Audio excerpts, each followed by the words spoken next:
So in order to start off your nav log, right, one of the things that we have to understand is kind of choosing our route. I don't know about you guys, I like to fly an airplane. Airplanes fly best in what? Straight lines, right? We love straight lines. So if you guys can go into ForeFlight, you go into ForeFlight. This is where you have your VFR sectional chart. Everybody have their VFR sectional chart out? If you don't, let me know, I can help you get it out. We need your VFR sectional, US VFR sectional. And you have dark mode on, so if you don't like the dark mode, you can turn off the dark mode. Everybody have VFR sectional out? Yep.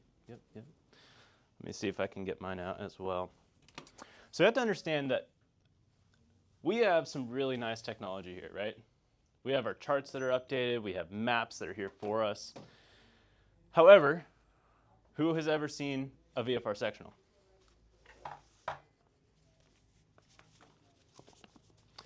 Wow.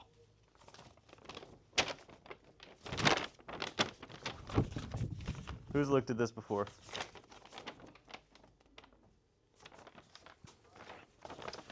Guys, here's DFW, right?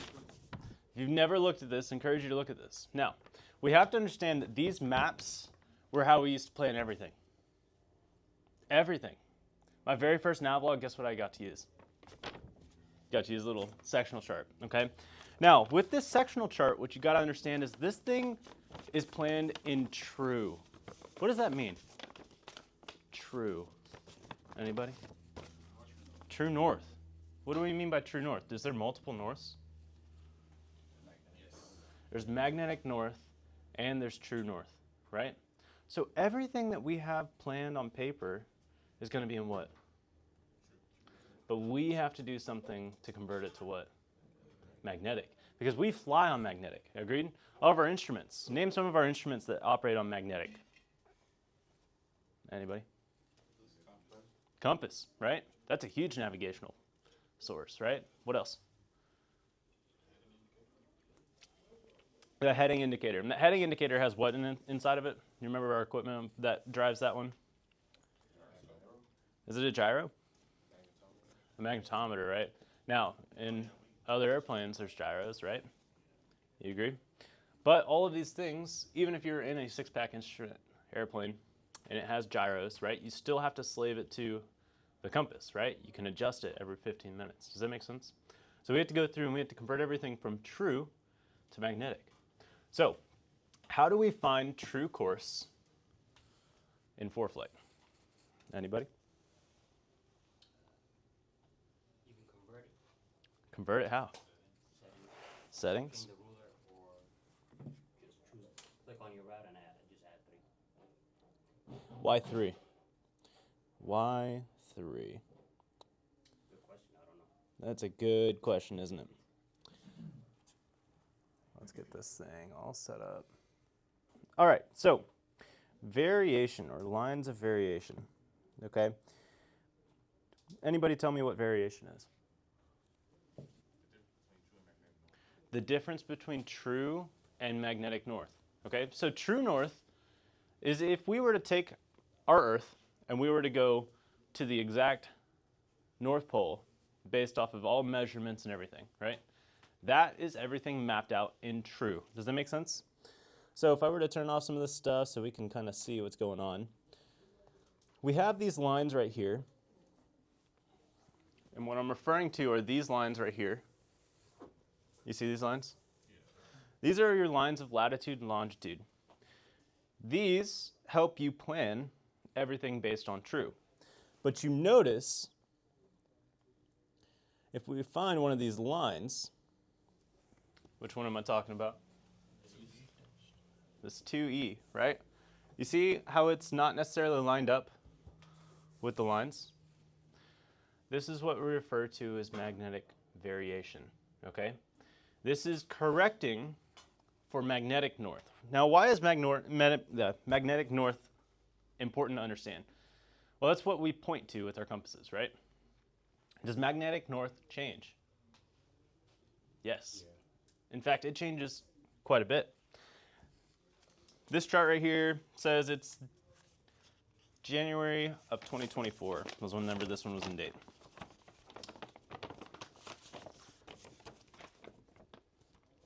can you tell me what our line of latitude, or sorry, variation was through DFW? 3. 3 degrees. Through DFW, correct? Yeah. Now let's go through and look at DFW again. You'll see this line right here? It said it was 2 degrees and 30 minutes. Would you agree that that one kind of ran through the same spot there? Yeah. So this thing is changing. Magnetic north changes. That's why it's important to have up-to-date charts, right? Now, here in DFW, we're kind of lucky. What I mean by lucky is we don't have much of a correction. Let's run all the way over here. Let's find another line here. You'll see this angle here? 13 degrees east. That means we have to correct by how much? 13, right? Does that make sense? Magnetic north is different than true north, which means they lie at a different point on the Earth, which means that their lines are totally different. So the further you go away from where they align, and where I mean where they align, if we were looking at the Earth where true north and magnetic north kind of meet like this, you see there's not much correction, is there? But as we start to look at it from the side, how much difference is there? There's a lot, right? That's where these lines start to come in. We agree? Sound good? Okay. Now, let's go back to where we're going to plan. All right? Flight plan, we're going to come from Addison to where did we want to go? OKC.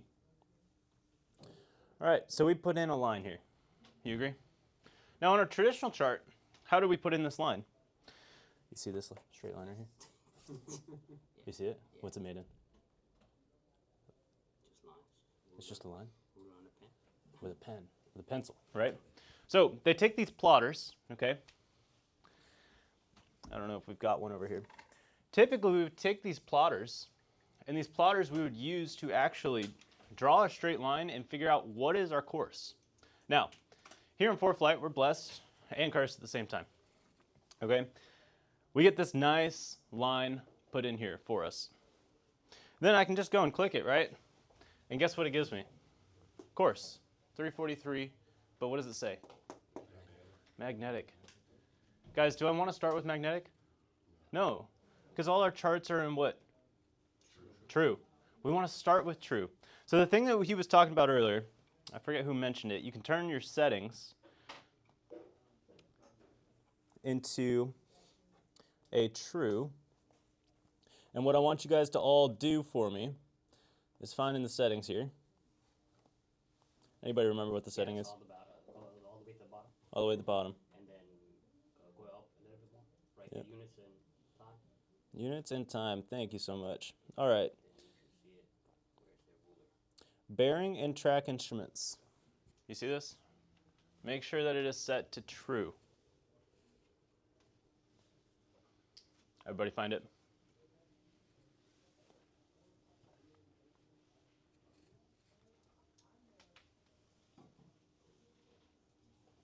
Anybody need help finding it?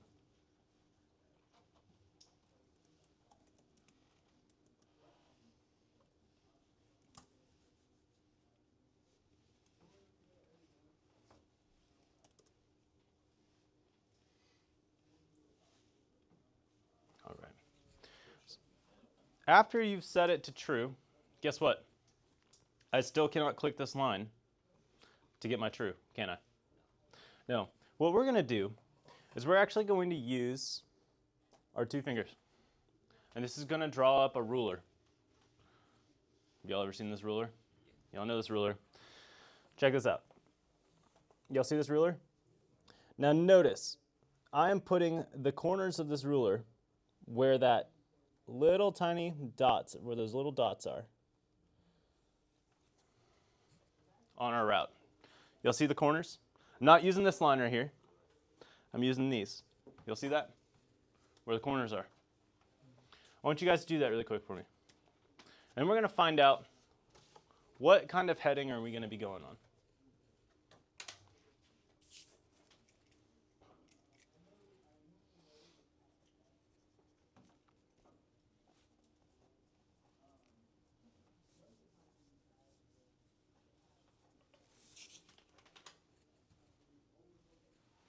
kind of heading do we have?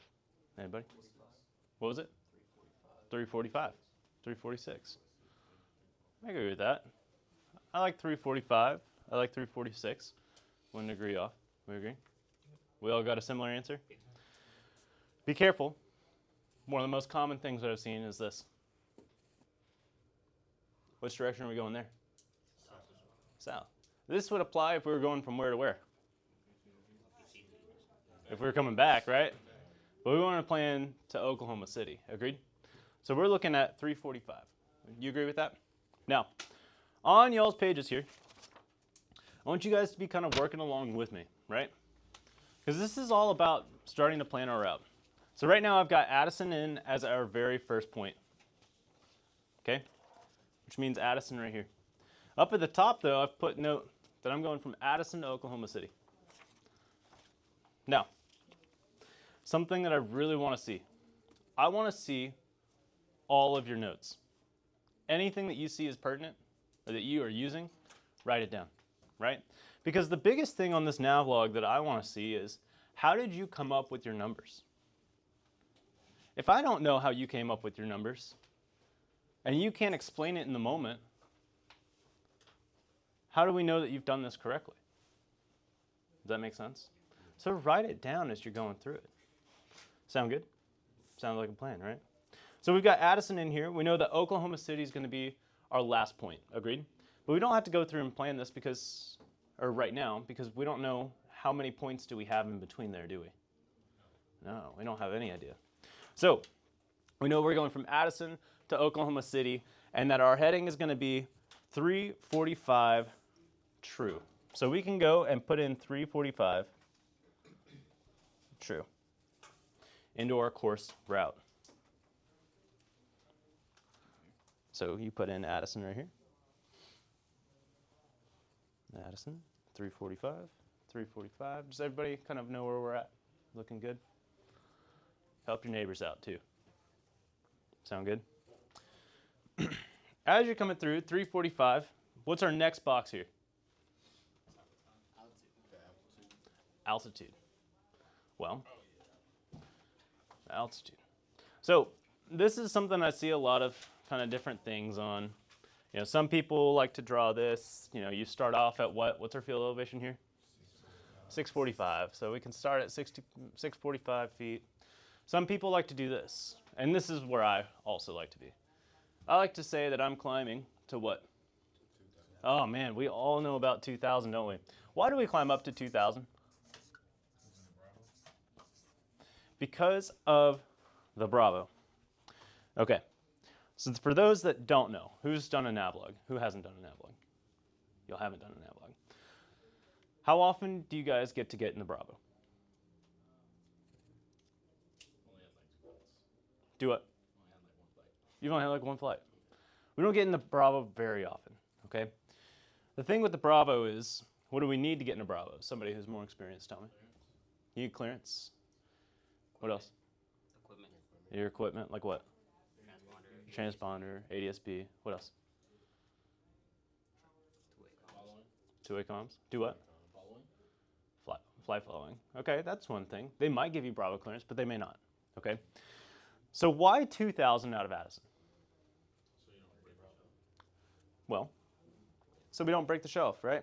So if we look here at Addison, we've got one shelf that's directly over Addison. Y'all see that? What is this shelf to? 2,500, right? Up to? What about this Bravo shelf right here? 3,000. Where do y'all see that? Right above it. Okay? That makes sense? We've got 3,000 up to 11,000. What about this shelf out here? 4,000 to 11,000. So why do we go out at 2,000? Well, one, it keeps us out of the Bravo. What's happening inside the Bravo? A lot of traffic. A lot of fast traffic, right? Southwest jets, American. We get them all coming in here all the time, don't we? We've seen them all. So we want to stay out of the Bravo. Agreed? Also, Can you guys just go into the Bravo? Now, what if they tell you you're cleared into the Bravo? And guess what? You're going to go in the Bravo. So, my question to you is, can you plan to be in the Bravo? Can you plan to not be in the Bravo? You remember how I said this was a flight plan, not a what? Flight perfect. Agreed? So, we're going to plan like we're not going to get in the Bravo, because we're going to plan for the worst. But if you guys pick up flight following and they say, hey, fly on course, you can climb and maintain 4,000, you're cleared into the Bravo, what are you going to do? Climb, maintain 4,000, get into the Bravo. Does that make sense? Is that going to affect you guys in the long run? Maybe a little bit. Like, you're already going to be at your climb, right? Top of climb and everything. But right now, we're going to plan for 0 movement in the Bravo. So we're going to go out at 2,000. Now, why else do we go out at 2,000?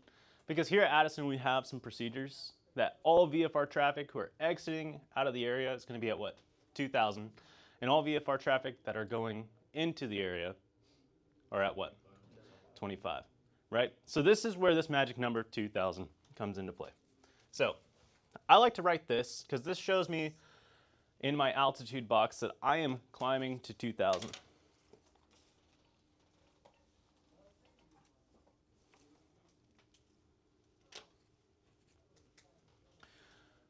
Now, before we get into our wind boxes, we kind of have to determine when are we going on this flight. When do y'all want to leave? Now. I ain't leaving now. We got to plan this thing out, right? 12?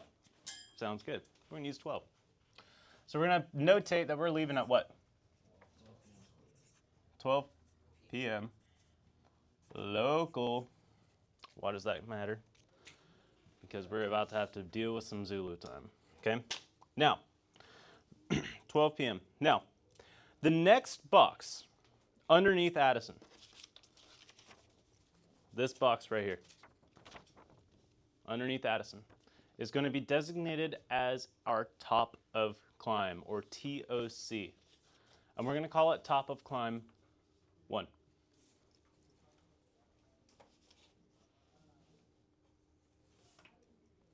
Guys, guess what? It's going to be on the same course route. So that means that we're going to be on the same heading of what? 345. Now, our top of climb, we're presuming that we get to the top of our climb, which means that, are we going to level out? What are we going to level out at? 2,000.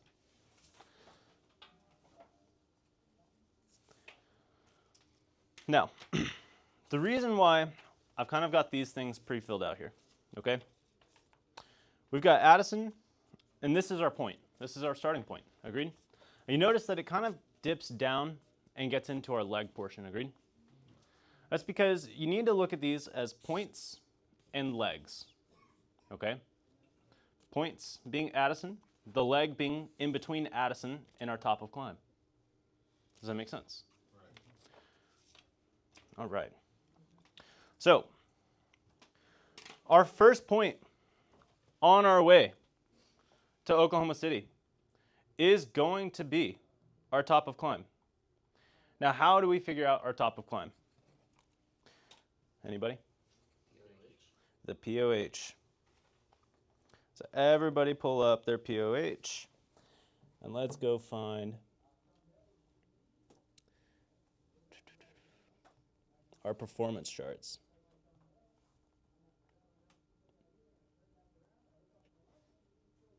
I'm already on it. Look at that. Now, we have some things to figure out here, don't we? What do we have to figure out? We have to figure out pressure, altitude, and we also have to figure out what? Temperature. So now we're starting to get into where some things kind of start to overlap, right? We got to now go look at some weather.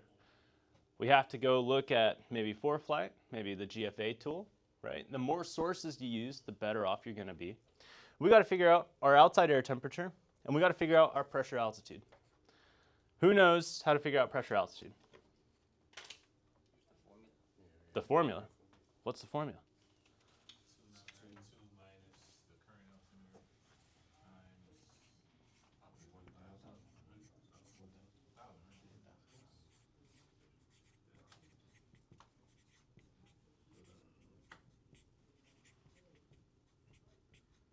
So 2992 minus the current altimeter setting times what?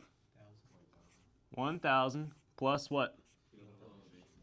Field elevation.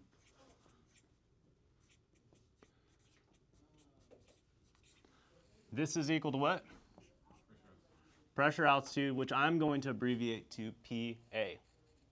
All right, so this is your pressure altitude. Now, 2992, this is our standard reference, right? 2992, this is a standard day. Then we have to find our local altimeter setting. What's going to give us our local altimeter setting? METAR for flight. METAR. Guys, we want to leave when? Can we use a METAR to get 12 p.m. weather? Mistake number 2 that I see all the time. All the time. You can't use current weather when you're trying to forecast what it's going to be, correct? So we have to use something to predict it. Now, like I said, some of your options are the GFA tool. Anybody know what the GFA tool is? We go to aviationweather.gov, graphical forecast area. It's going to have a lot of useful information. We're going to use this here in a second. We can also use some things from ForeFlight, right? Some things to supplement things. I, truth be told, have not found something that's going to give us a completely accurate altimeter setting, except for one area. One area. And that is the daily forecast in ForeFlight. Okay? Now, I'm going to talk to you guys about this really quick.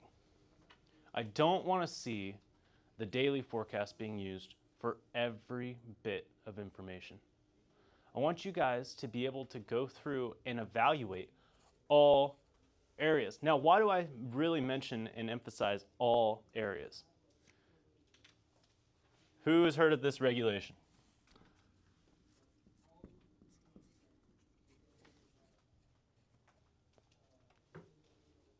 (91-103). 91-103. What's it say?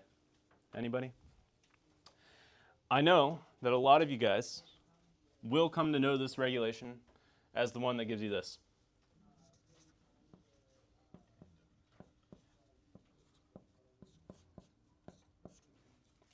Do we know what I'm talking about now?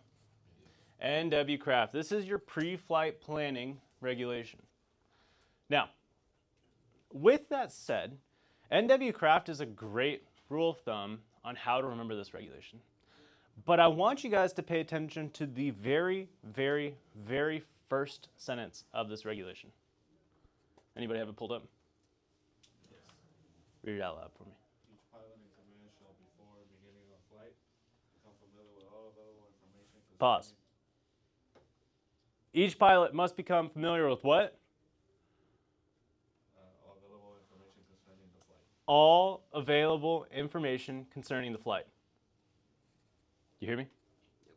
All available information. So if it's available to you, are you going to use it? Yes. Absolutely. Are you only going to use one thing? No. What are some of the things you can use to help pre-flight plan? WX what?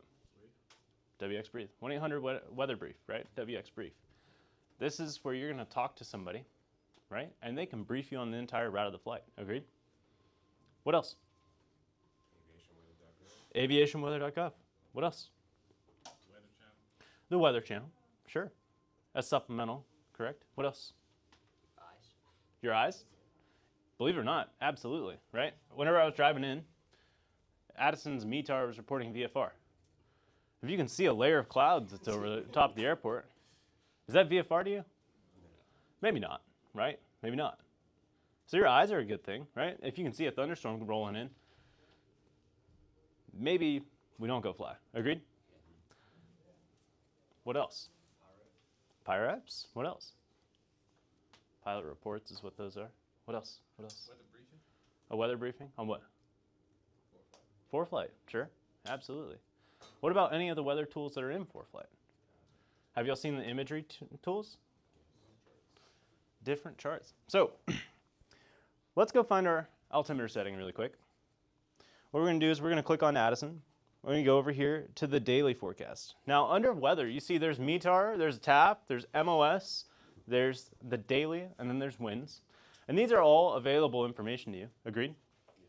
These are all sourced from different weather tools that we can use. And we're going to talk about what we can use in the GFA tool. The only thing that I really want to talk about is using this altimeter setting. This is forecasted. 2, 9er, 9er, 4. Now, I'm going to circle back. Is this a flight perfect? No. So if we get to 12 o'clock and the altimeter setting is 2, 9er, 9er, 6, is it a big deal? No. It shouldn't be. Guys, that's a difference of 20 feet. On your performance charts, is 20 feet a whole lot? No. I mean, look, we're about to look at these performance charts. So we're going to use 2, 9er, 9er, 4 as the current altimeter setting. That makes sense? So somebody do this math for me. 2, 9er, 9er, 2 minus 2, 9er, 9er, 4. Should be. So you get 0.02 in the negative, right? Now multiply that by 1,000. What do we get? Negative 20. That comes out to negative 20. Now we're going to add 645 to negative 20. We get 625. So this right here should be one of your notes. You can use the note box. You can use the back of the nav log. It doesn't matter to me, but write it down. This means that pressure altitude at 645 is equal to 625. That's usually how I notate it. You can do pressure altitude at Addison. You can do pressure altitude 625. Whatever reminds you that this is how you got your pressure altitude.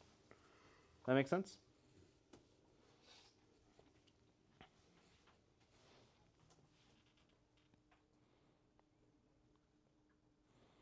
What else do we need for this chart? Temperature. Where can I get my forecasted temperature? From the daily. Sure. Where else? The GFA. I love the GFA.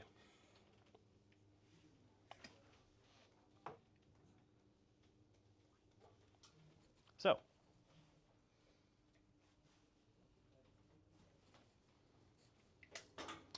we're going to go to the GFA tool.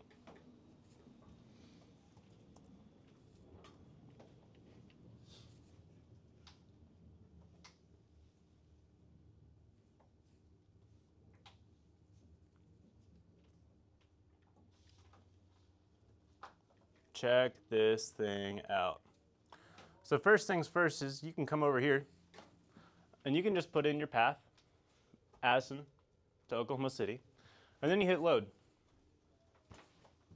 Once you hit load, look what it does. It draws a path from Addison here up to Oklahoma City. Now, we have a lot of different things we can look at. What do we want to look at right now? Temperature. Cool. And are we concerned with temperature up at the altitude or at the surface right now? Surface. Agreed? So if you look at this slider over here, what's it say right here? Surface. And then we can keep going up and down. That makes sense? Now, like I said, we're planning for what time? 12 p.m. What is that Zulu? We're at 24 at 6. 6 hours behind Zulu? 1800 Zulu? Plus 6. Convert to 0 for groundspeed. Should be 6, right? Should be 6. Should be 6. I'm asking you guys. So it's 1800 Zulu, right? Where's my mouse? Here it is. So we're going to come down here to the slider, and we're going to move it to 1800 UTC. You see that? You notice everything changed here a little bit, right? Things started to get a little oranger. Do you mind hitting those lights for me really quick? You see we've got some red, we've got some dark orange, we've got some lighter orange, and then we got some yellow. Y'all agree? So, if we come down here to the corner, you'll see the corner down here? We can see our legend here. The red is what? Anywhere from, this is Celsius and this is Fahrenheit. So the red is anywhere from 25 to 30. The orange is 20 to 25. This lighter orange is 15 to 20, and the yellow is 10 to 15. So where do we get? We have this lighter orange, don't we? Yeah. Or I guess the darker orange. This is the lighter orange. But you kind of have to remember that this is trying to show a gradient. Agreed? So we're kind of closer to a lighter orange pocket, aren't we? So we're going to find where our dark orange is here. And we're going to go a little closer to where that orange is because we're kind of close to it. You see that? I'm going to say 21, maybe 22 degrees Celsius. How do y'all think? Yeah. Sound plan? So we're going to use 21 degrees Celsius. This marker ran out. Go ahead and on your temperature underneath wind on your chart, use 21 degrees Celsius.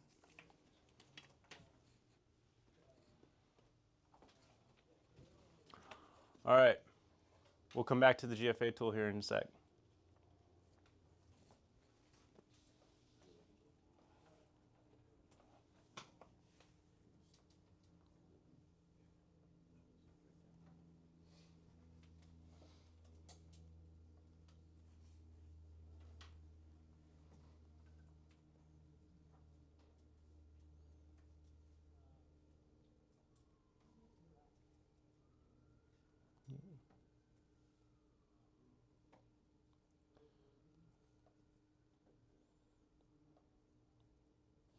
All right.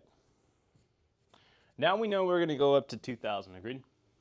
How long is this climb going to take us? Not very long. So what's the chances that the altimeter setting is going to change? Probably not going to change, agreed? So if we wanted to, because we have to, we're going to figure out our pressure altitude at 2,000, agreed? So if we look at this, we're going to do some quick maths. See this minus 20? Altimeter setting hasn't changed, agreed? So we're going to take 2,000, we're going to minus 20. 1980. Cool. Pressure altitude at 2,000. 1980. Now, what are the temperatures at these respective altitudes? So we've got 21 degrees Celsius. And then we got to find a temperature for 2,000.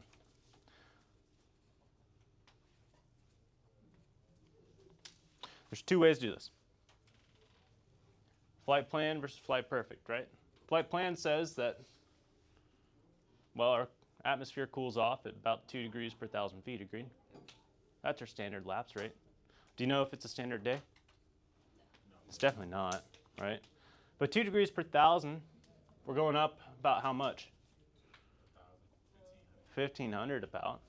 So it should change by about what? 3 degrees. See how we came up with the quick math? So we could say that it's about 18 degrees Celsius. How can we confirm that? Well, we can use another chart. I'm going to show you here.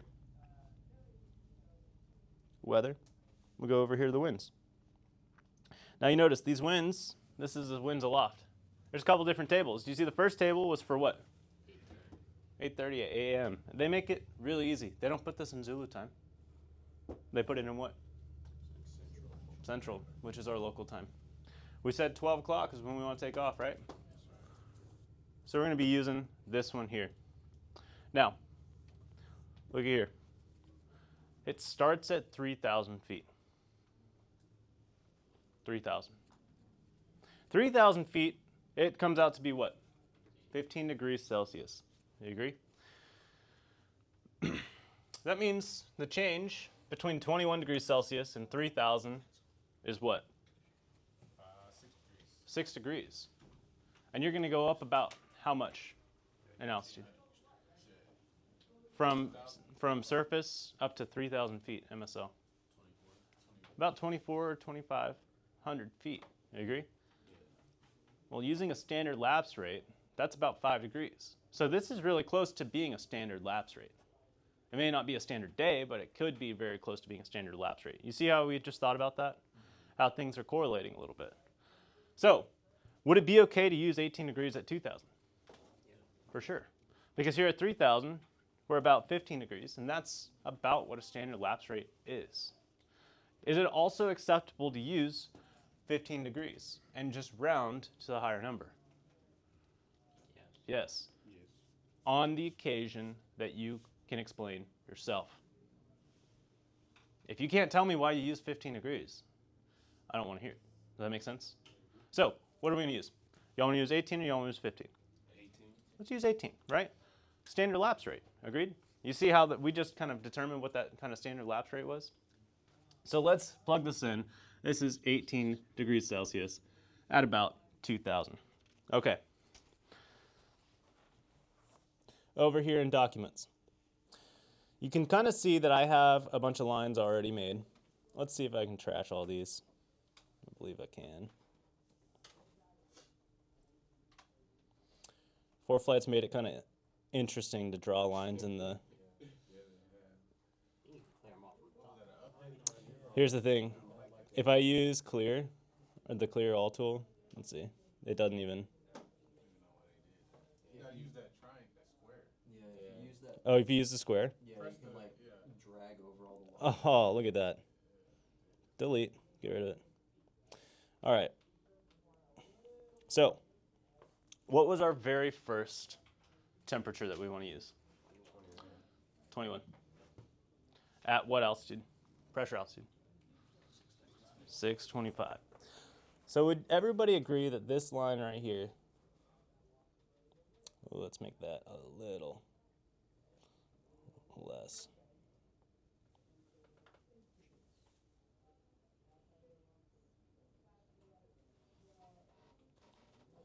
Everybody agrees that this line right about here is about maybe 21. And we're going to go up until we're about 645 on the pressure altitude. And we're comparing it to this line here. See this line right here? Okay. So wherever 645 would kind of be, I would say it's about right above that line. We agree? Now we're going to just use this. Is there even a straight line tool anymore? Yeah. Yes. Go to that arrow. The arrow? Yeah, hold it. And then line. Oh, wow. They did make this kind of... You gotta stay on this. It's so large. You gotta change it for every line you gotta use.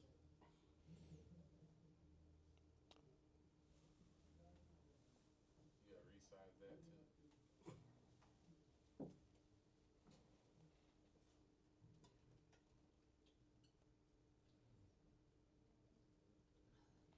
Weird. All right, that's fine. Hello.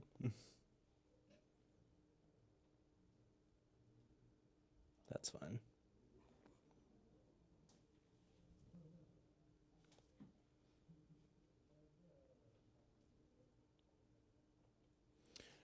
A little easier to see. All right, so this is where we start off. Agreed? You'll see this?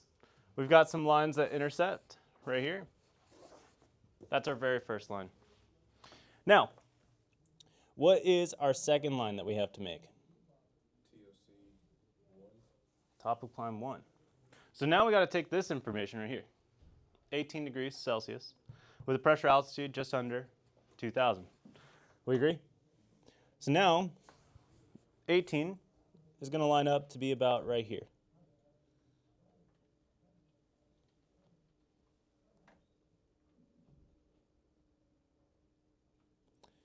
What is happening here?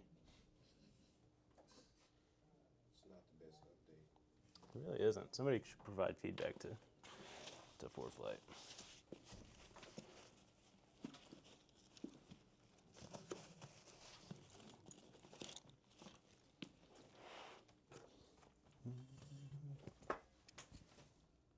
Let's see if I can get it to go.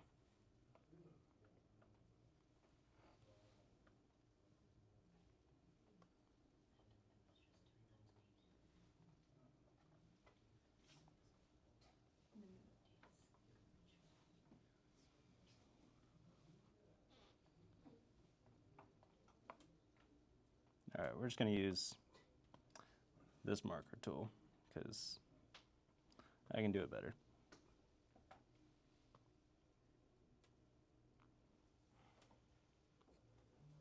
All right.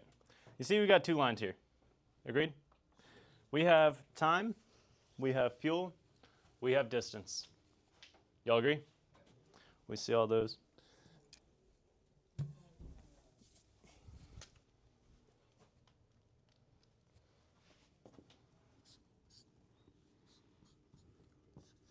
So remember our notes? I like to do this one on the back just because it helps me out. That makes sense? So we got time, we've got fuel, we've got distance, okay? So coming up here, our very first one that we have to concern ourselves with is here at Addison, okay? Here at Addison, how much time do you think it's going to take us to get to our altitude? And this is, the way that this chart works is we start from 0 or mean sea level and go up to our specific altitude, like field elevation at Addison, because we want to take out that time from what our climb is going to be from 645 up to 2000. So we have to calculate what it is from 0 to 645 at first. Does that make sense? So how much time do you think it would take to climb from 0 to 645? Would we agree maybe 1, maybe 2 minutes? We'll call it 2 minutes? Okay. So we're going to call it 2 minutes here. And I'm going to label this one as 645. So we're going to call it 2 minutes. How much fuel do you think it's going to take us? Well, that looks to be about right in the middle. This line being 3, that one being 0. You want to call it 1.5? 1.5. And lastly, the distance here is going to be what? Maybe 2 miles? Maybe? Because remember, this line right here is 10. That one's 0. So we'll call it 2 miles. Now, we also have to figure out what it is at 2,000. Okay? So up here at 2,000, we kind of just went underneath that. Right here, that's going to take us about how much time? For the time, my bad. I thought you subtracted them both. We do, but we're just trying to figure out. So 0 then, my bad. I meant 0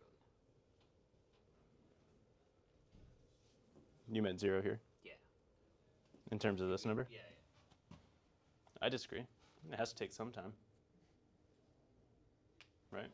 If you draw it down though, it just on the line, or am I just imagining?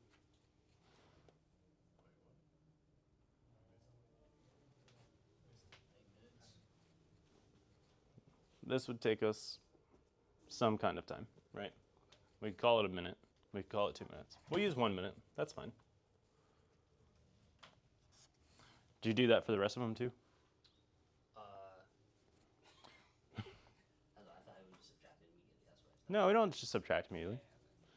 All right, so let's talk about for this first one here, right up here.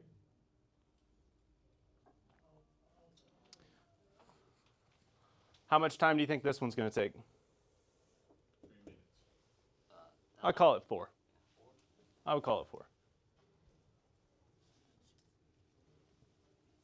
Now we have to go over, we have to look at fuel. See where this one's intercepting? What would you call that one? I'd call it 2 gallons. Yep. For those, actually go to the arrow. Hmm? The arrow. Yeah. Actually give me the exact number, so I just use that. Not always is it going to line up.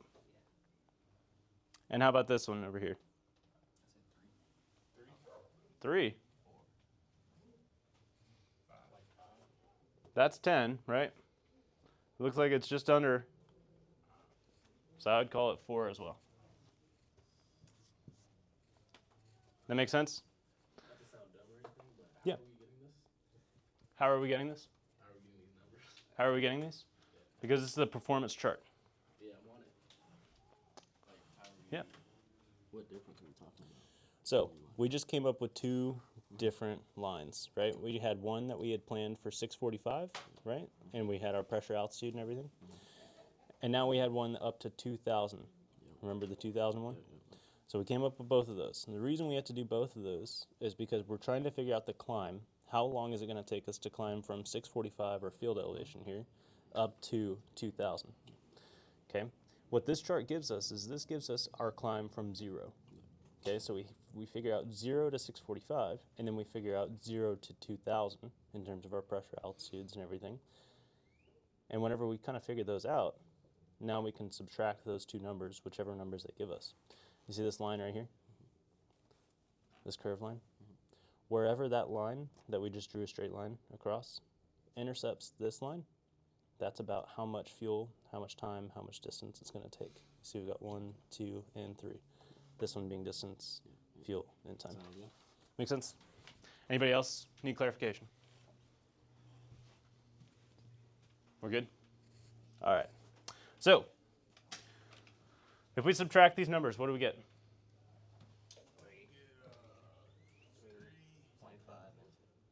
3, 0.5, and 2. Do y'all agree? Yeah. All right. This is your top of climb 1. It should take you about, what, 3 minutes? Yeah. Should take us about half a gallon of fuel. And it should take us about 2 miles. So take a look at this. On our piece of paper here, we can turn this light back on. Thank you. Our distance, we can put the leg number as 2. Okay, so flip your page back over. You see leg right here? So leg can be 2. We see leg, yep, 2, just like that. Everybody found the leg distance 2?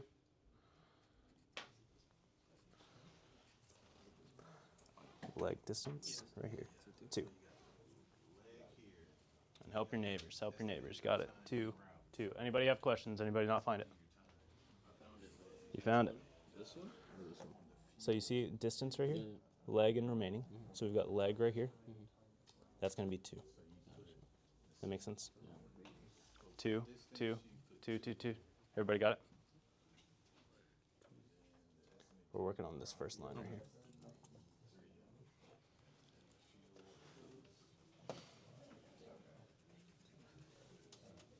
All right, we've all got leg distance at 2. We agree?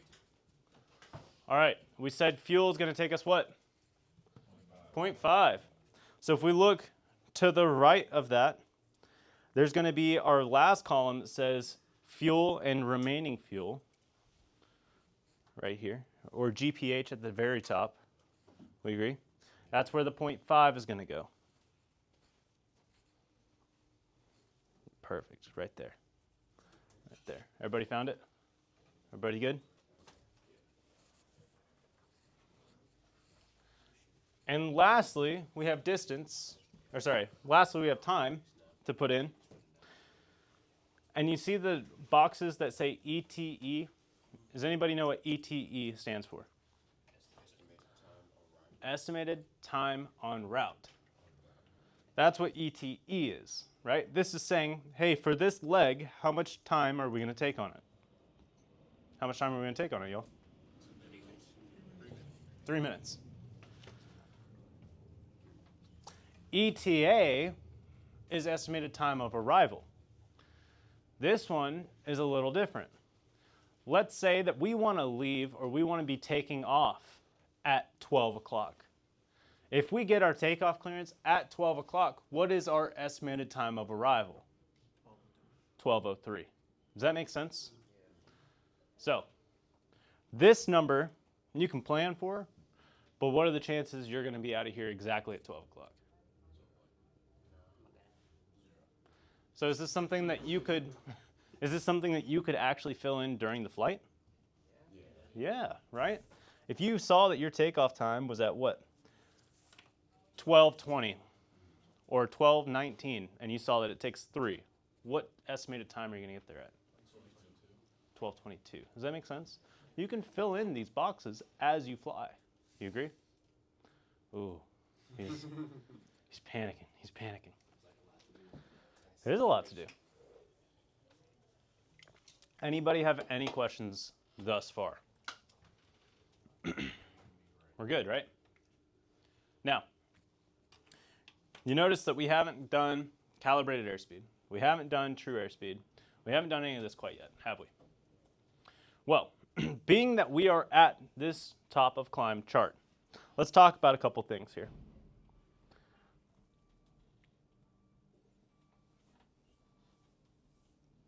Look at these associated conditions. What does it tell us? Max weight. Our max weight. This is saying what the performance would be with associated conditions, and our max weight being what? 2550. How often are you guys taking off exactly at 2550? Never. Unlikely. But this gives us a baseline. This gives us the worst condition. Because if everything fits at the worst condition, if we're lighter than that, is it going to take less amount of fuel? Is it going to take a less amount of time? Yeah. But if we plan for the worst and we expect the best, are these navlogs always going to go pretty good? Yeah. If you don't plan for the worst, you plan for the best, and you're at the worst, what's going to happen? It's not going to work. You see what I mean? So why do they plan like this? It's so that we set the standard at the worst kinds of conditions. You agree? Keep that mindset with a lot of things. The other thing, power. Where are we at? Full throttle. I don't know about you guys. Do y'all climb out of here at full throttle? All the time, especially in a single engine, right? All the time. Flaps are going to be in the what position? So are we practicing our soft field takeoffs out of here? No. Can we? For sure. Again, is this a flight perfect? No. And our airspeed's going to be at what? 76 what? 76 knots indicated.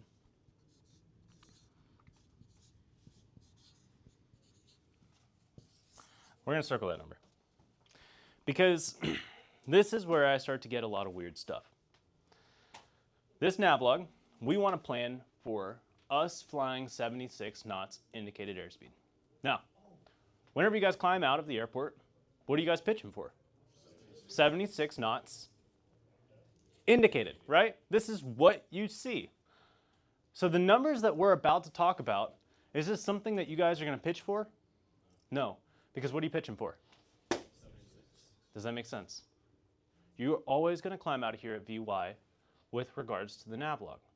Because the navlog says in our performance charts that we're going to use 76 indicated, okay? So you're going to climb and you're going to see 76 and you're going to climb out at 76, okay? I don't want to see you guys pitching for anything else. I don't want you guys to try to climb at the cruise climb. What's our cruise climb airspeed? Does our chart account for cruise climb? No. So if we're not pitching for 76, is this chart going to line up? No. Does that make sense? But with that said, we have to go through and we have to calculate a couple things. Because you see at the very top here, we have CAS of your navlog. You'll see the very top box, CAS, CAS. What does that one stand for? Calibrated airspeed. Who can tell me what calibrated airspeed is? Indicated, calibrated for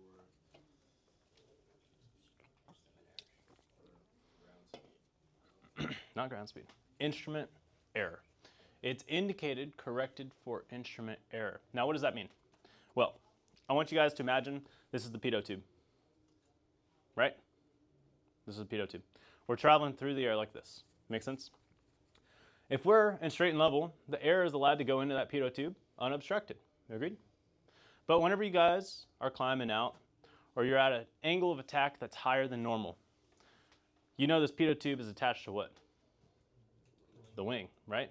Can the pitot tube move itself? No, it's attached to the wing. So it has an angle of attack as well, doesn't it? So it's trying to measure air like this. The air is still coming in like this, but you see there can be a little bit of disruption in the airflow. Does that make sense? This is what we refer to as instrument error. Do y'all understand that? Does anybody have any questions on that? So depending on the angle of attack of your wing, this instrument error is going to be different. Now, guess what? We have a whole chart for that, don't we? So, if we go and find this chart, airspeed system calibration right here. If we use 76 in our indicated, which let me show you guys, it says indicated airspeed right here. You'll see that? We're gonna use 76, there's 70, There's 80. There's 1, 2, 3, 4, 5 lines, which means that line is 76. We're going to go up to where the line and them cross. And we're going to go over here. And look at this. We come out with what? Page 148. Is that what y'all are talking about? Where to find it in the POH? Okay. So we have a calibrated airspeed, CAS, of what? 78. Now, just as a reminder, this is not the final time that we were using this chart. So we're going to use 78 as calibrated airspeed. And we're going to put a slash on it. Much like this, 78 slash, 78 slash, 78 slash, 78 slash, 78 slash. We all got it? And the reason being is because this is not the only time that we're going to calibrate an airspeed. I'm talking about the top of descent, y'all. So, we now have 78. We just came up with a calibrated airspeed of 78. But you notice that that is not the same box as true airspeed, or TAS. What is true airspeed? Exactly that. Okay. Now we get our E6B. How many times have you guys used a whiz wheel before? I'll put it down. 0 times. I know the answer here. Maybe Casey has. Maybe. You have? I didn't start practicing. I'm impressed. I'm impressed. You hate it. A lot of people don't like using it because they don't know how it works. But it's really quite interesting once you do. For the nature of this class, guess what we're going to do?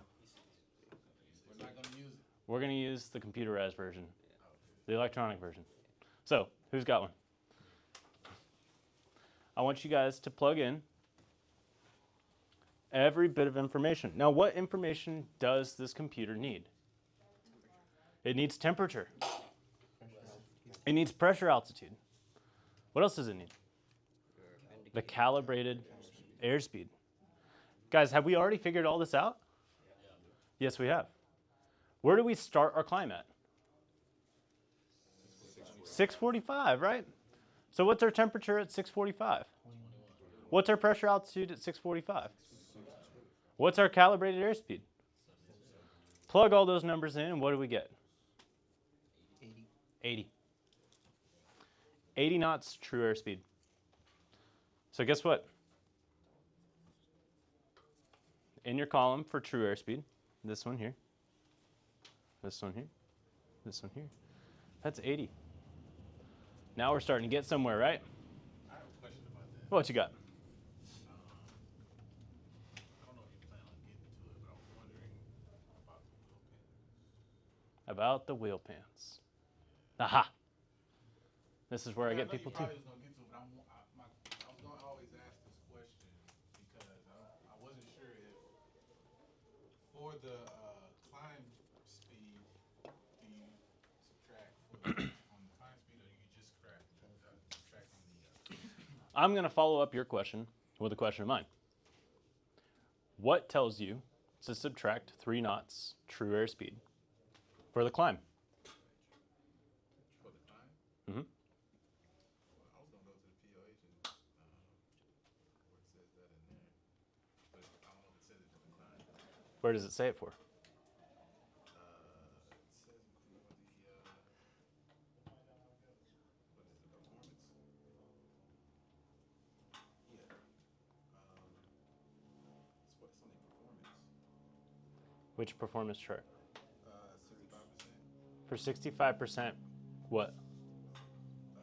Power At cruise. at cruise. That's what I'm getting at. Okay? So, everybody, in case you don't know, our airplanes don't have wheel pants, right? No wheel pants. We're not fancy. We don't have fancy pants, okay? We like fancy pants. They're cool. They help save on little things, right? Because there's a lot of drag around those wheels as they're sticking down. The wheel pants help to alleviate that drag. Agreed? You're not really going to see the effects of that in the climb. Or if it is, it's negligible. Again, a flight, plan. Not a flight, perfect. Okay? With that said, we're not going to subtract 3 in the climb. because there's nothing there in this POH that says subtract 3 for your climb. Where does it say it for? In the cruise. Does that make sense? So don't make assumptions, right? Don't make assumptions. But just plan what the charts tell you to plan. Does that make sense? We're following? So now, the last little bits that we have to figure out here in our very first line are as follows. The wind direction and velocity. We agree? We also have to find true course with our wind correction, true heading, variation, magnetic heading, and deviation. And that'll pump out our compass heading. And then we got to figure out ground speed. Agreed? Okay, so first things first, let's find what our wind is doing. How can we find it? We could go to the winds aloft, but where could we really go? We go to that GFA tool. So let me switch back to my GFA.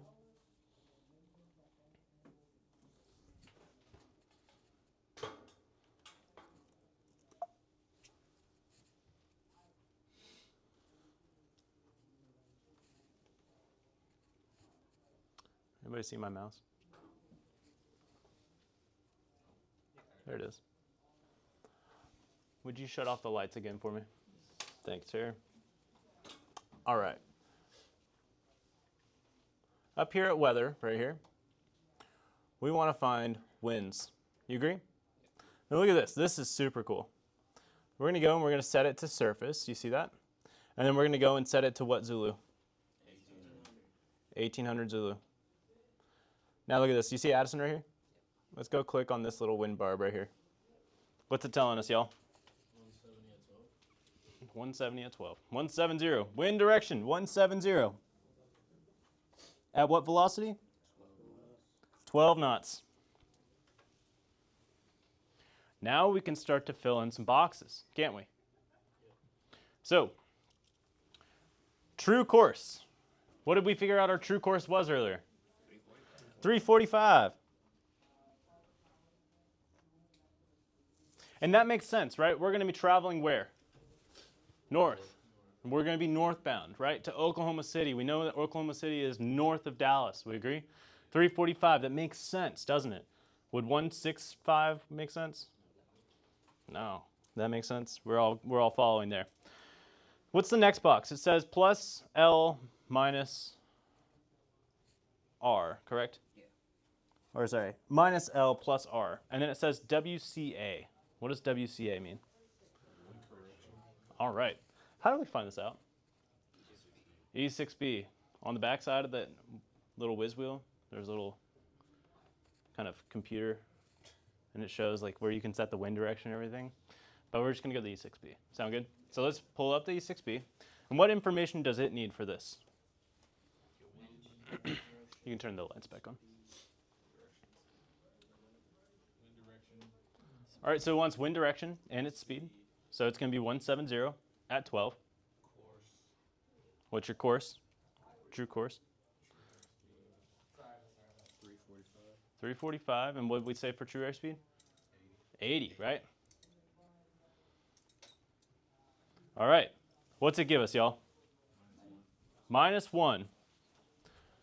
So if it says -1, and using our context clues, is that wind off the left or the right? It's off the left side.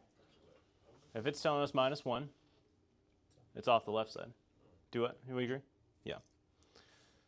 That means that wind is probably coming from behind us, slightly to the left. Make sense? So we're going to do -1 down here. What new number do we get? 344. That becomes our true heading. Then we have to concern ourselves with -E plus W. We agree? How do we find that? The sectional chart.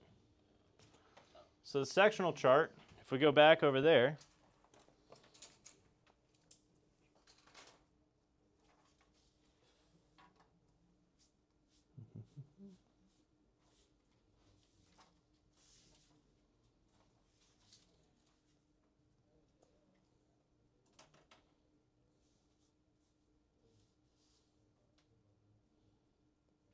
we're going to find our nearest line of variation. Y'all see this one? I found this one right here. What's it say? 230. All right. Has anybody ever done sports betting? Whenever you're talking about points, what do they set the line at? Is it usually a nice whole round number? What do they set it at? They put it at a half. Why do they set it at a half? Is anybody ever going to score a half? No. Never, right? But if they set a half, anything that's over means that the over hits, right? Anything that's under means that the under hits. We agree? All right, I want you guys to look at this line as that point right there. Okay? So 2 degrees and 30 minutes. As we go towards the west, what happens to the line? It becomes bigger, right? So, if we're looking at it, can you guys steer half a degree? No, not at all. So, you see our first point is going to be on this half, which is closer to the 3, agreed? So just like in sports betting, right, our line at the 0.5, we're going to just round up to what? 3. We're over it. That makes sense? If we were on this side of it, what would we round to? Y'all understand? We're following. So our variation here, our difference between true north and magnetic north is going to be what? 3 degrees. And it's an E, right? E, east, -3. We following? Love it. Did your map get updated? Is that one? Do what? Because I have one that's literally on the line. So the 245 that you're seeing there, that is because of our TAC chart, or the terminal area chart. Okay. Whenever you zoom in quite a bit, the TAC chart, which is just a blown up version of DFW, Just okay. it adds some additional detail. Because yours, the line went further than mine. I'm just talking about just the normal VFR chart here. Make sense? But even then, the same rules apply. We're closer to the 245, which is, can you steer 45 degrees? Or 0.45? No, definitely not, right? So we're going to round up to the 3. All right, does anybody have any questions on that? So that gives us what as our new magnetic heading? 341. All right, let's talk about deviation really quick. Where are we going to find deviation, y'all? Compass. On your compass. Because every compass has a compass deviation card. Agreed? So what is this compass deviation card telling us? Correction. Why is there correction? Because of electronic equipment, right? Electronics create their own magnetic fields. They can impose some of those magnetic fields on the compass, which may cause a slight deviation, aka the deviation card, might cause a slight deviation. So whenever they test this, they turn on all of the avionics right around where that compass is. They go to what the known heading is. They measure the change from what it was to what it now became. Sometimes the change is 0. Sometimes the change is 3 to 7 degrees. Does that make sense? In our archers here, do we have any compass? Why not? Because we use magnetometers. We have multiple magnetometers, don't we? Okay? So we don't have deviation in the archer. But if you did have deviation, where would you find it? In the compass deviation card. And then what are we going to use? You're going to use whatever's closest to the heading that you're trying to fly right now. That compass deviation card has a ton of different headings. It has, 360, 030, 060, 090. So you're going to use whatever's closest, and it's going to tell you for this heading, steer this degree. And if that change is only about 3 degrees, you're only going to put -3 there. Are we going to have to worry about that in the archer? We're not using that, okay? We have no deviation. So our compass heading that we have to fly is what? 341. Does everybody understand how we got there? Now, one other piece of information that we didn't talk about was the ground speed. You guys should have done this wind correction. And it should have also spit out ground speed, didn't it? What's our ground speed going to be? 101? Yeah. 92. What's our difference here? What'd you put in? Same thing. You put in your true as 89. Oh, I changed it. Yeah, we want our true as 80, right? Okay, so what's our true, or sorry, what's our ground speed? 92, okay? So we're gonna go and we're gonna put that into 92. And congratulations, guys, you have completed your very first line. Dang. It's okay, this has been very detailed, okay? How many of you guys can kind of start to really do this process? It's good. It just takes a little bit of practice, okay? But there's a lot of detail we've talked about, right? There's a lot of things to look at, a lot of things to notate. How many of you guys have all this in your notes right now? Just now, yeah. Yeah. You see how many notes we just took? We can explain a lot of the things that we've done, right? We agree? So, for our next line here, we've got our top of climb 1, and then the leg to our next point. So we got to talk about choosing some points. We got to talk about how to choose our cruise airspeed and everything, and then kind of what we're looking for in the flight, okay? So during the climb here, we said it's going to take us how long to do it? How long? 3 minutes. Guys, can we verify what our true airspeed is in the Archer? Yeah. Underneath your airspeed tape, there's a little box that says TAS. If you're pitching at 76, guess what? Your TAS should be close to 80. Can we see what our ground speed is?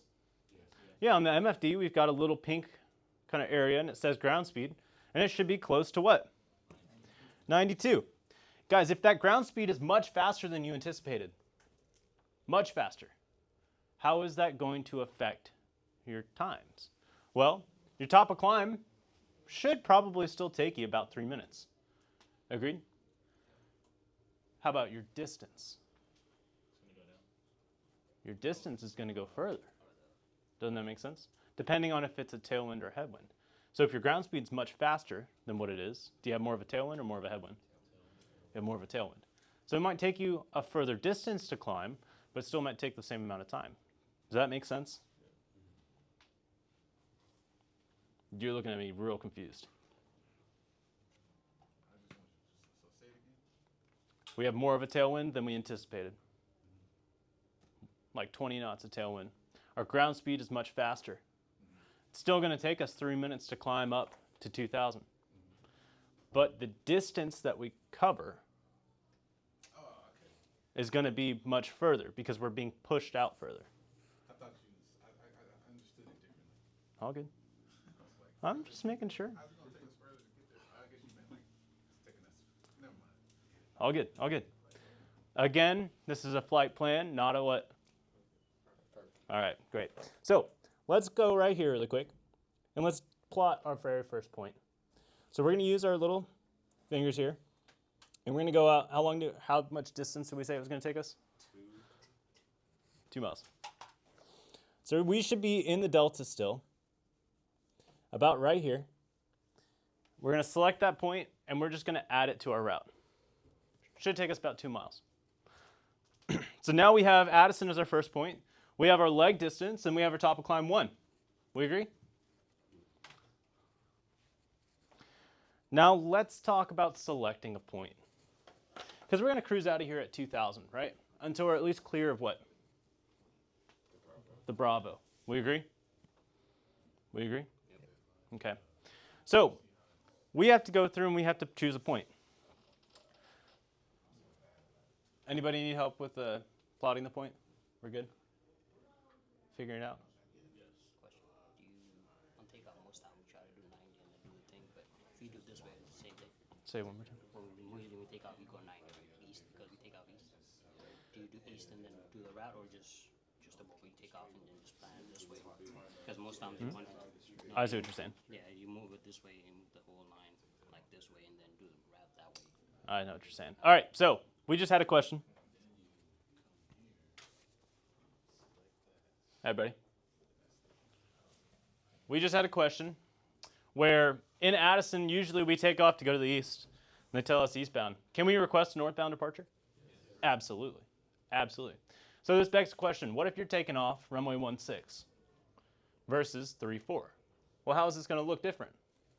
Well, if we're taking off 16, we're taking off to the south, right? Which means we're going to have to fly a pattern, and we have to exit in a downwind. Agreed? Ultimately, is this going to add much time to your route? A lot? Not much. Will it add time? Yeah, a little bit. Okay? But this is where selecting good points and understanding the difference between pilotage and dead reckoning are very key. Whenever we talk about pilotage, I am talking about flying your route based off of points, good points. What would be considered a good point? Something you can see very clearly. We agree? So what is something you can see very clearly? A lake. What else? A highway. What else? Towers, potentially. What else? A town, city. What else? Landmarks. What else? What was it? Maybe a football field, right? One that's maybe branded. A bridge, for sure. All of these things are super visible to us in the air. Now, we got to be careful, right? Whenever we say a lake, do we want to pick the entire lake? They're huge, aren't they? What about crossing the dam of the lake? That gets more specific, doesn't it? So, good points versus bad points. What would be considered a bad point? The whole lake. Okay. What else? My grandma's house. Your grandma's house. Why? Because I might not see it. You may not see it, right? It's real specific. What else? Could be areas you go training. Wide open fields. Sure. Yeah, what else? Maybe. Power lines. Power lines can be pretty easy to spot. They can be. In the daytime. How about this? Difference in points from day versus night. Bright areas versus non-brights. Right. So you got to consider what time of day are you going? What's going to make a good point? Agreed? At nighttime, would the power lines be a good point? Can you see them? No. Would the town that's really bright be a good point? What about the roadways? Cars on them? What else? They've got street lights. You agree? So if there's a major highway that goes somewhere along your route, you think it might be smart just to follow over top of that roadway? As much as I love straight lines and straight line flying in aviation, guess what? At some point, we could go and intercept this major highway and follow it north to find our way to Oklahoma City, can't we? Because that highway is what? Anybody know? It's 35. And there's a lot of good landmarks on it. One of the best landmarks on it is Windstar. You know why it's a good landmark? Because that building is lit up at night. That makes sense? What else could be a good landmark at night? I don't think I've really heard it. Airports? Why are airports good at night? A beacon. What else? What else can you guys do? You can call the airport. You can call the airport? On what? Pilot control lighting? Pilot controlled lighting. I like it. What is pilot controlled lighting? How do we control it? Tuning the frequency, and it's the clicks. How many clicks are you going to click? How many clicks are you guys going to click? 7, because you want to see it, right? Now, they may not have the brightest lights. They may only have medium intensity, which means 5 clicks would get it, right? But 7 clicks would ensure that you get the brightest. Agreed? So if you're flying over top of an airport, you're like, man, there's supposed to be an airport here. I have no idea where it's at. Tune into the local frequency. Click the mic, right? Boom, light up. Lights. Has anybody ever done that? Flying overhead at night? You have? Who hasn't? Raise your hands. If you guys go on a night cross country or a night flight, which you should at some point in your training, remember that. Try to click those airports up. So, choosing good points. What's the other thing to consider? Are we going to choose a point 50 miles away? No, because that's not pilotage, right? Pilotage is all about, all right, we're going to choose this point, we're going to choose this next point. I'm just going to fly from point to point. I'm going to follow this road the entire way, and we're going to do it. The other part of this is what? Dead reckoning. Agreed? This is all straight calculations. This means if you were head down in this cockpit and you were to fly exactly what you're supposed to, your headings, your altitudes, you set your speeds correctly, everything like that, that's dead reckoning, where you're not looking outside. We combine the both. Why? So we can get an idea for how long, how much fuel, or how much we're going to get through this leg versus how much is it lining up to what we're expecting. You combine both of them, right? You can fly over some points. Agreed? You're flying a heading and you realize that you have more wind than what you were planning for, or something along those lines. Maybe your power setting's wrong, or maybe something along those lines happens, or maybe tower says, hey, I need you to fly eastbound for 20 miles before you go and head north on course. Uh-oh, did we plan for this? No, we didn't. Whatever are you going to do?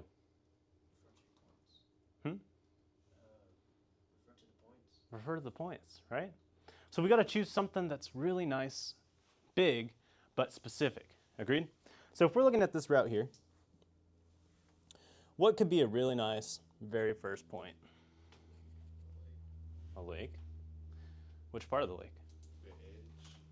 Which edge? I've got this one over here. I've got a bunch of different edges. 1, 2, 3, 4, 5. There's a dam by Little Elm, right? There is. What's right there? A bridge that goes over it. Maybe we could use the top of the lake. No matter what you use, we're going to keep it about 10 to 15 miles, no more than 20. And here's why. VFR is considered what kind of weather? Visual, yes. But how much visibility do you need for VFR? Technically greater than 3, right? Are you flying with 3 VFR? Mm-mm. Are you guys flying with 5 miles of visibility VFR? Trading probably. It's still hard. How many of you guys have seen 5 miles? Really? So you've seen it? You going flying with 5 miles? In actual, you talking? I'm not talking about actual. This is VFR I'm talking about. 5 statute mile visibility. Are you going flying with 5 statute miles? Me? Yeah. If it's what you, I mean, yeah, I could. I don't You could. I'm asking, are you going? I might. You might? Depends, I don't know. I'm saying right now, if they said 5 statute miles outside, are you going on this cross country? Probably not. No, I'm not. Let me put this into perspective here. You take off out of Addison, right? They say 5 statute mile visibility. Guys, can you even see the lake that's right there?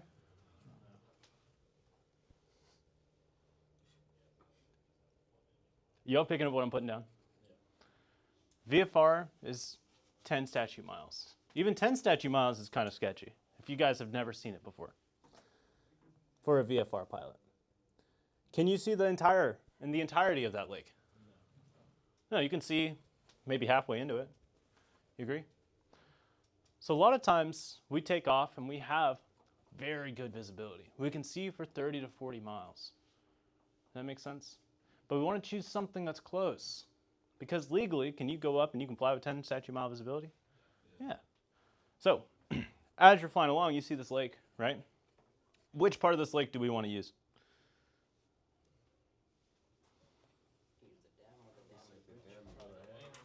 I mean, I like the dam. The dam's a good crossing point at first. Or right after the Bravo. Right after the Bravo. Bravo's way out here. What part do you want to use? I would say we can use the dam first.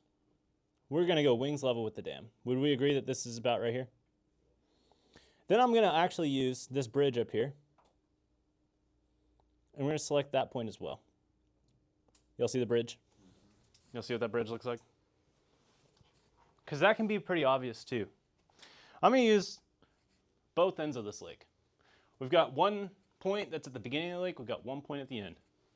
Now, looking at ForeFlight here, this leg is how long? 6 miles. Are you guys embarrassed about using 6 mile legs? No. Shouldn't be, right? It's a point that you're using outside, pilotage. Agreed? Is this going to involve maybe some work on the navlog? Maybe a little bit. But how many of you guys have had a navlog that actually perfectly lines up?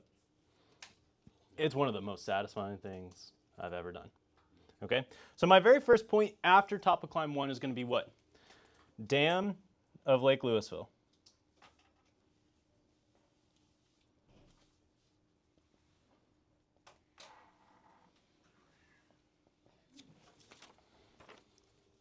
That makes sense? That's our third point. Remember, we're viewing these guys as points and these ones over here as legs, correct? So now let's start to talk about this second line of legs, okay? We have to figure out, what is our wind doing? Guess what we're going to go to? GFA. The GFA tool.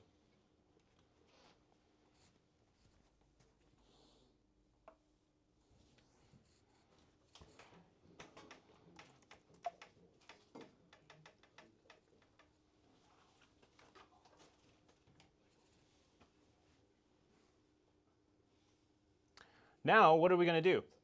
We're going to set this GFA tool to what altitude? Do we have 2,000 as an option here? No. We have what? 10 and 330. We have what? Yeah, 10 and 3,000. 10 and 3,000. 030. 1,000 and 3,000. So I'm going to set it to 3,000. Because we know soon we're going to end up climbing up a little bit more. Have we decided what altitude we're going to go to? No. Oh, we got to figure that one out here shortly. But now we're talking about just cruising at 2,000. We agree? So at 2,000, we're close. We said we're going to be kind of close to the dam here. Agreed? So we can zoom in.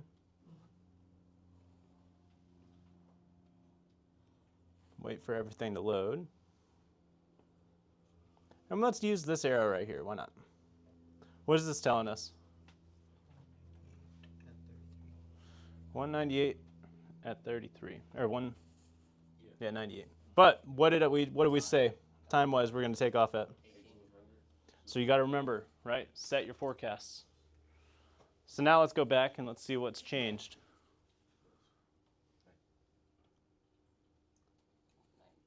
$190 at 30. So direction 190 at 30 knots. Now let's figure out our temperature here. This is the line, our second line for our legs. Does that make sense? So right here. Yep. Right after top of climb. Because remember, this is the leg portion. We've already selected the points, right? Points, legs, points, legs. That make sense? Following? Okay, so 30 knots. We got to figure out what our temperature is doing, don't we? So we got to come up here. We're going to go to temperature. We still have 18 Zulu, and we still have what? 3,000 in there.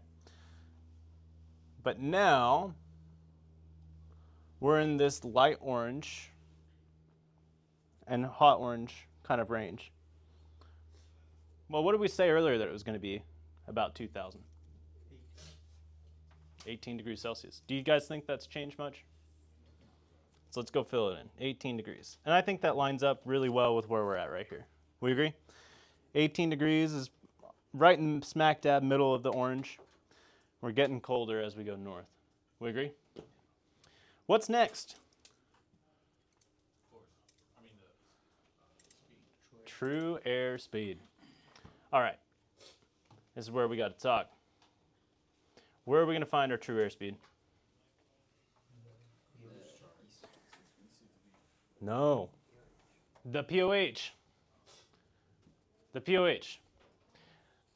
Another issue where I start to find discrepancies is that we're using the E6B during our cruise portion. So if we come over here to documents, look at this.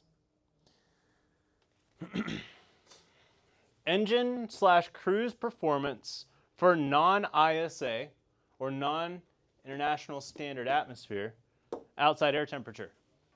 What is this chart for? It says RPM for constant what? 55% power. Fuel flow, best economy mixture at 8.2. Now, everybody I've ever seen do a navlog does not do this chart. They do 65% power, which is this one. What's the difference? Well, you get a little bit faster airspeed and a little bit more fuel burn. We agree? How about this chart right here? This one's for what? 75% power.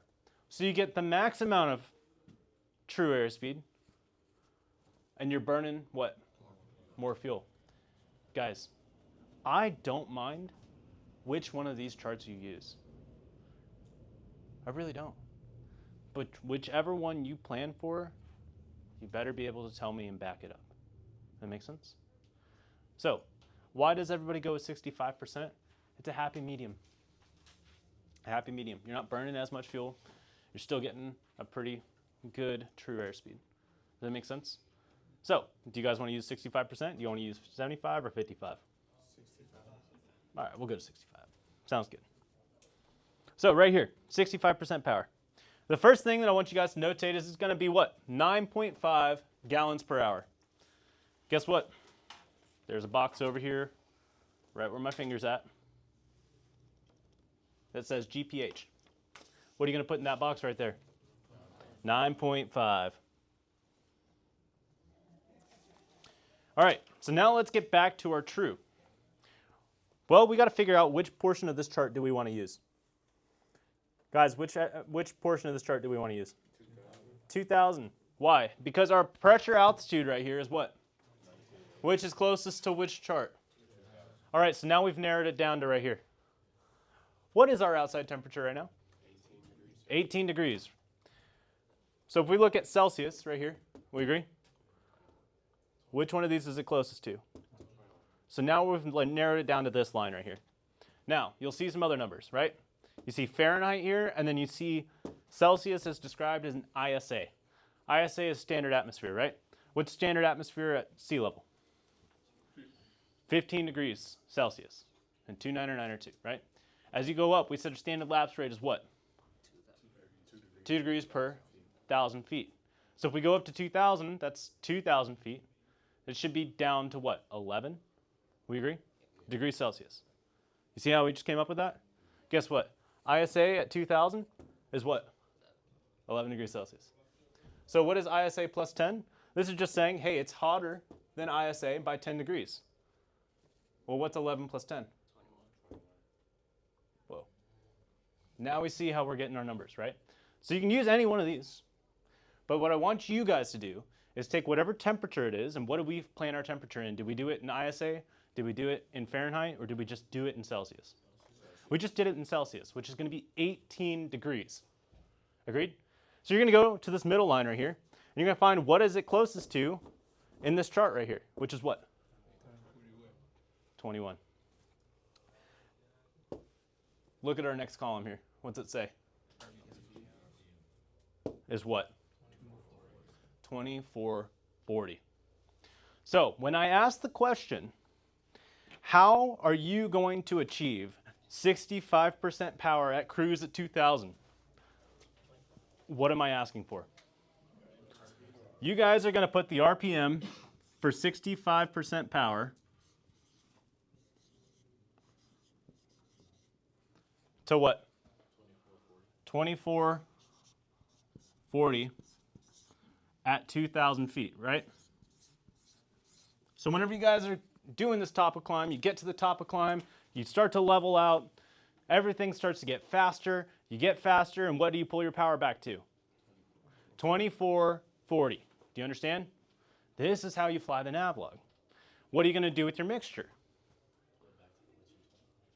You pull it back to 1420, but really, what are you pulling it back to? 9.5 gallons per hour. Does that make sense? That's going to get you your 65% power. Y'all agree? We all agree? We understand.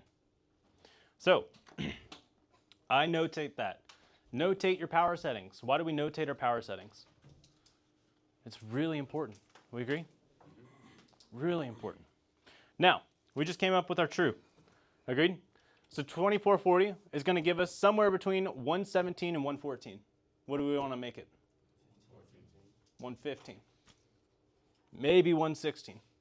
Who knows? It's going to be real close. Agreed? We'll call it 116. We'll go a little faster. Make sense? Now, with that said, before you write that down, we have to pay attention to the note down here. Because you see the two asterisks right here? You see that? It's telling us that, hey, something down here you need to keep note of. What do we have to keep note of? Guys, do we have fancy pants? No, no fancy pants. Okay? Subtract what? 3 knots, what? True airspeed. This is for your flight planning. Does that mean you're going to have to do anything in the airplane? No, because you're going to set your power, right? You're going to subtract 3 knots true airspeed if wheel pants are removed. Are our wheel pants removed? So we're going to take our number, which we just said was what? 116. Subtract 3, what do we get? So our new true airspeed is 113. All right, y'all. Our course route was what? 345, we agree? At 2,000, we now have 113. So what's our true course? 345. Now we have to go and figure out the rest of our numbers, don't we? Now what do we pull out? The E6B. So remember, let's go to our wind correction angle. And we're going to put in all the information that we have, right? We have our wind direction. We have its velocity. We now have our true airspeed that we said that we're going to achieve at 2440 RPMs. Agreed? I want to encourage you guys to really keep that in mind when you're flying these.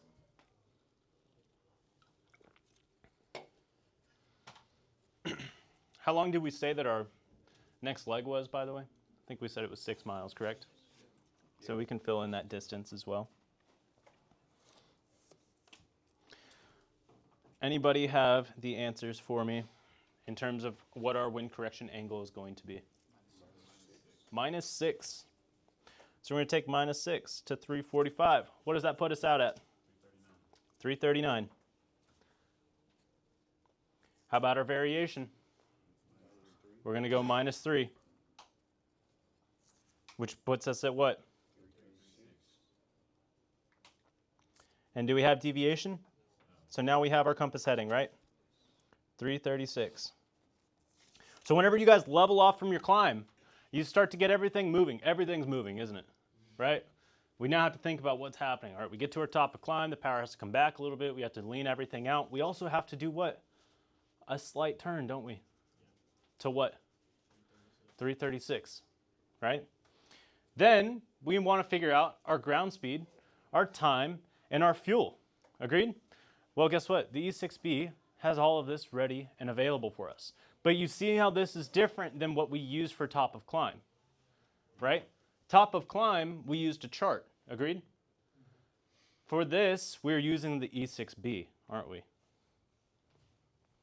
Yes. Mm-hmm. Who's got the numbers for me? Let's go. Yeah, what do we got for time?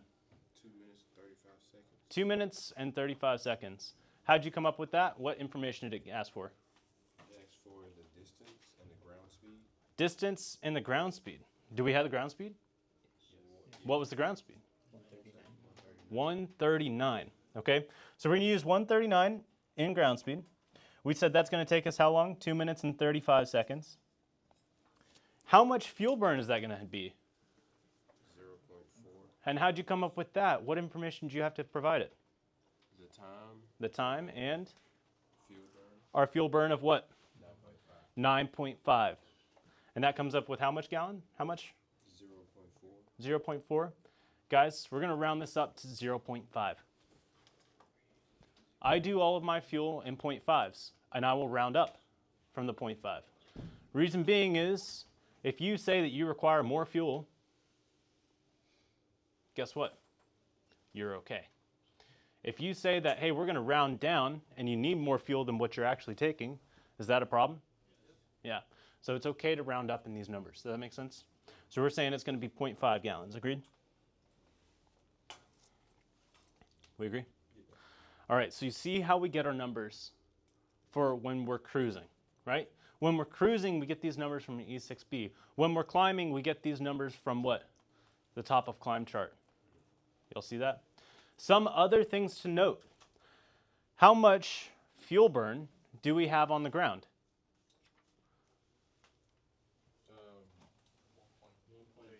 1.3. How do we know this? We're at. It's in our takeoff performance charts, okay? In our takeoff performance, it's saying that we are going to burn 1.3 gallons on the ground. And what does that include? That includes taxi, run up, and starting the engine, right? Because all of this, right, we're going to be using fuel with that engine running. Agreed? So we're going to plan for 1.3. Guess what? That's one of the notes that you're going to put in. 1.3 gallons per hour, or sorry, 1.3 gallons on the ground for fuel burn.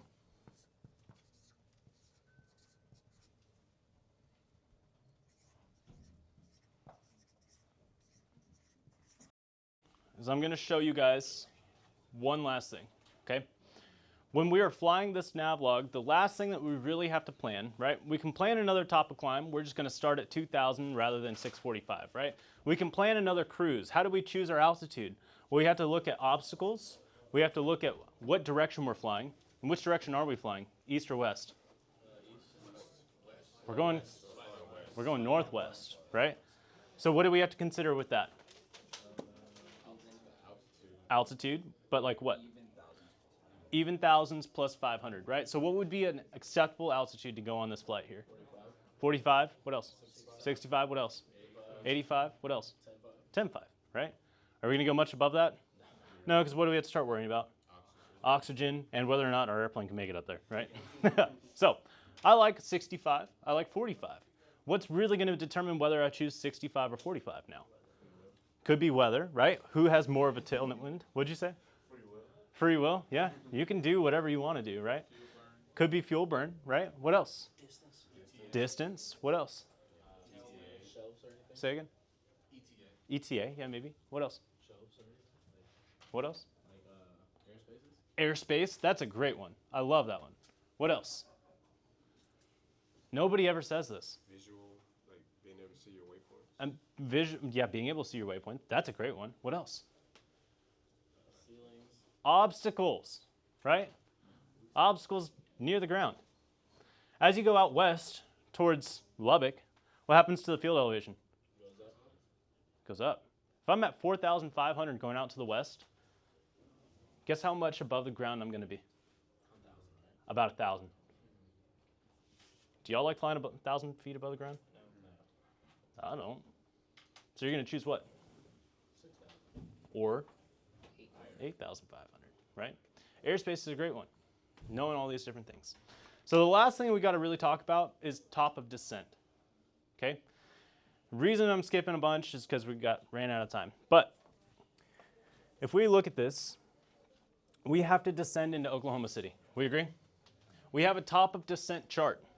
So let's go find this chart really quick. The top of descent. It should be a little further back. Mine is quite colorful here and sideways. Has everybody seen the time, fuel, distance to descend? This chart works in much the same fashion. What's up? What page is it? 166. There you go. So this one works in much the same fashion. You have to figure out your pressure altitudes, just like we did for the top of climb. We have to figure out what temperatures we're going to be using new altimeter settings that are closer to our destination and our timing wise, right? We'll say that this takes us an hour and a half. Now we've got to use time or weather from a future time. We agree? Because we can't just use it for 12 because we're going to be there at like 1 or 2, right? See how we have to use that weather changing? With that said, what I really want to talk about here, because everything is the same, is more so the associated conditions right here. I know it's sideways, but our flaps are what? What is our airspeed? 122 knots indicated airspeed with an engine RPM of what? 2,500. How do we achieve this, y'all? You take your cruise power, whatever you're at, and you leave it there. When you start a descent, do you pull your power? No. When you start a descent, what do? You pitch the nose down. The only time that you guys should start a descent with power is when you're in what? Slow flight, aka the region of reverse command. Guys, if we're in normal cruise, are we in the region of reverse command? So how do you control your descent? You pitch the nose down. You pitch it down. So you pitch that nose down. You start building some airspeed, right? And you get to what airspeed? What airspeed do you guys want? 122, what? Indicated. Agreed? Indicated. So we're going to take that indicated airspeed, we're going to pitch for 122. And you notice that your engine RPMs start to climb to 2,600. Now what are you going to do? You're going to pull the power back to what? 2,500. And once everything settles in, guess what? You're going to have a nice descent into your airport. Does that make sense? That's how you do a top of descent. That's how you initiate your climb or your descent. With that said, you would have to go through and you'd have to figure out these numbers. And you'll notice that these numbers sound like they're quite large. The distance might take us upwards of 30 plus miles. Is that okay? Absolutely. Yeah. Yes, absolutely. 30 miles. So at some point, as you're going through to choose your points, you have to realize that now you have to kind of work backwards from Oklahoma City. You have to go in and plan your top of descent. Your top of descent should take close to 20 to 30 miles. And what you're going to do is you'll go over to your map and plan out whatever distance you come up with, and that's going to be your top of descent point. Can you still plan another point in between that? You sure can, right? For your pilotage, because you know that you're going to have to be looking for some stuff. We agree? Some of the other things to consider on this navlog.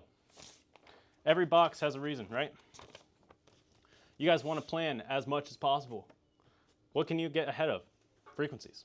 Agreed? Who are you going to talk to whenever you're going in? You're going to talk to ATC, the departure or the approach, right? You're going to talk to tower. You need the ATIS frequency, right? Could you reach out to an FBO if you needed to? Absolutely, on a Unicom. We agree? There's a lot of different frequencies that you can talk about. The ATIS. Ran out of time. Dang. I have so much more I want to talk about, but that's okay. Does anybody have any questions right now? No? What's different with the navlog when it comes to IFR? When it comes to IFR and navlogs, here's the deal. Under IFR, the navlog is somewhat similar, but also different. Everything in IFR is planned on magnetic. Magnetic only, no true. With that said, IFR navlogs are based off of flight plans and an IFR approved route. You can choose your own route. You can submit that. You can also do something that's previously approved. You can also do something that's based on a departure and arrival. With all that said, the difference is you don't plan on looking outside. You're using navigational aids to help you the entire time. So you plan everything based on what's provided to you. On a departure plate, if the course is 064 from a Maverick VOR, what are you going to use? 064 from the Maverick VOR. Does that make sense? So the navlogs look a little different because you're not planning your own route. You're planning routes based on existing routes. Does that make sense? Yeah. Any other questions? Yes. So when this is the heading you fly, right? This is the course route. The heading that you fly is going to be the compass heading here. So this number right here, 341, you see there's no other correction. So this number right here is going to be 341 as well. Okay. and then this one's 336. Yeah, 336. This is going to be the heading that you actually fly in the nav log. That makes sense? All right, who has done cross countries and who hasn't done cross countries? Okay, how many of you guys have actually flown a full VFR nav log? If you guys haven't, it's really easy. Work with your instructor to plan a flight, whether it's on one of your cross countries, or it could be even a training flight out to Terrell or something, where you do just a couple points and then you plan your descent. No matter what, work with your instructor to do a navlog and plan it and actually fly it. You'll see when things start to line up because you use the right kind of weather and you use the right kind of planning. That makes sense? Guys, again, if you need any help with these, please let me know. I'm around here all the time. Sound good?